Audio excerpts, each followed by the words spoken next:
નમસ્કાર, આપ જોઈ રહ્યા છો સરદારનો અવાજ.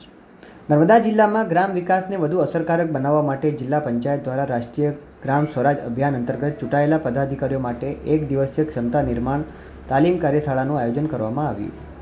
રાજપીપળાના આંબેડકર હોલ ખાતે યોજાયેલી આ કાર્યશાળાની અધ્યક્ષતા રાજ્યના જળસંપત્તિ અને પાણી પુરવઠા મંત્રી તેમજ નર્મદા જિલ્લાના પ્રભારી મંત્રી ઈશ્વરસિંહ પટેલે કરી હતી.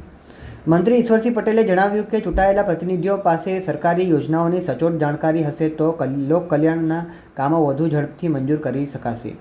તેમજ નર્મદા જિલ્લામાં 15મા અને 16મા નાણાં પંચ હેઠળ મળનારી ગ્રાન્ટ મોડેલ ગામો અને નવા ગ્રામ પંચાયત ભવનો અંગે પણ માહિતી આપી.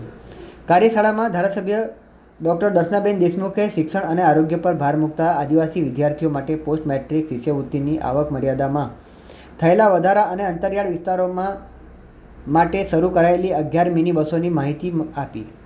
કાર્યક્રમ દરમિયાન નિષ્ણાંતો દ્વારા પંચાયતી રાજ વ્યવસ્થા, ગ્રામ પંચાયત વિકાસ યોજના, ઈ ગ્રામ સ્વરાજ પોર્ટલ, ગ્રામ સભાનું મહત્વ, પૈસા એક્ટ અને ધન કચરા વ્યવસ્થાપન જેવા મહત્વપૂર્ણ વિષયો પર માર્ગદર્શન આપવામાં આવ્યું હતું. આવો સાંભળીએ મંત્રી શ્રી ઈશ્વરસિંહ પટેલ શું કહે છે.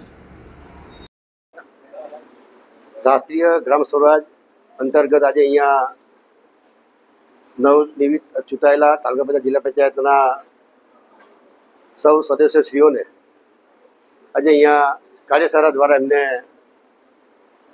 અનેકવિધ યોજનાઓની જાણકારી આપવામાં આવશે.